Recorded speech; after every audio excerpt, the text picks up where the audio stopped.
آپ کو پڑھائی میں دل نہیں لگ رہا ہو نا تو سانس کی مشق کر لیں. آپ کیا ناک سے سانس کھینچ لیں, پھر کچھ دیر روک لیں, پھر باہر نکال.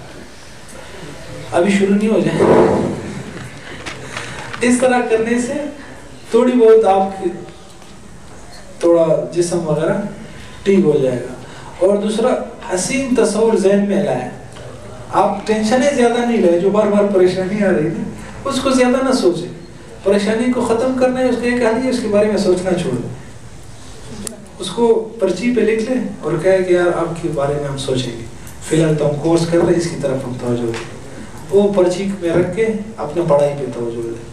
اور حسین خیالات, آپ باغ میں بیٹھے ہوئے ہیں ماشاءاللہ, اور ڈرائی فروٹ رکھا ہوا ہے, اور پانی ہے, اور خادم کھڑا ہوا ہے, اور آپ پڑھ رہے ہیں. اس طرح خیالات ہونے چاہیے. یہ نہیں یار ٹینشن ہے, سر باندھا ہوا ہے ریمبو کی طرح, یاد نہیں ہو رہا ہے, اور کل استادی پوچھیں گے تو کیا ہوگا, یہ ہوگا, فیل ہو گیا تو والد صاحب ڈنڈا اٹھائیں گے. یہ خیالات ابھی سے لا رہے تو حسین خیالات. اچھا, کامیابی ذہن میں لائے, کرکٹ, کھیل, ڈرامہ, کچھ بھی, یعنی کہ جو آپ نے پچھلے جو کامیابی حاصل کی ہے اس کو ذہن میں لائے. یار پچھلے امتحان میں بھی میں کامیاب ہو گیا تھا, ممتاز آیا تھا اور مجھے ٹرافی ملی تھی, اس کو ذہن میں لائے بار بار. دماغ کو پوزیٹیو پیغامات دیں, یعنی مثبت, کہ میں کر سکتا ہوں, میں توجہ بھی مرکوز کر سکتا ہوں, اور علم اچھا ہے, مجھے علم کام دے گا. 4 چیزیں میں سے جو علم ہے وہ مجھے کام دے گا. جب آپ یہ پیغامات دو گے تب آپ کو اس چیز کو یاد کرنا آسان ہوگا. اگر آپ نگیٹیو پیغامات دو گے, یار کچھ نہیں ہے, اس کا فائدہ نہیں ہے, فضول ہے یہ, تو پھر یاد کرنا مشکل ہو جائے گا.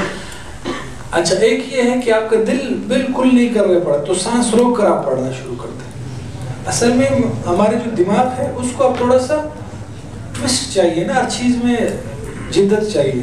کل جدید لذیذ زن, نہیں یار لذیذ زن, کیوں؟ کیونکہ کل جدید, یہ بھی ایک جدید جدت, لذیذ زن.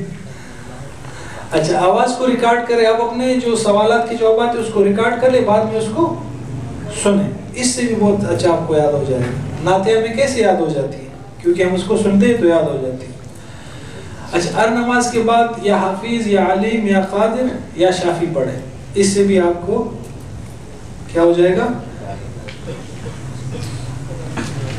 کیا ہو جائے گا, پڑھائی میں دل لگے گا. فجر کے بعد رب اشرح لی صدری ویسر لی امری, یہ پورا رب زدنی علما, یہ زیادہ سے زیادہ پڑھ کر. امتحان کے بعد کیا کریں, دعا کریں, بدگمانی سے بچیں کہ یار وہ تو استاد کا چمچہ ہے, اس کو زیادہ نمبر دیے, مجھے کم نمبر دیے, فلانا ہے, ڈمکانا ہے.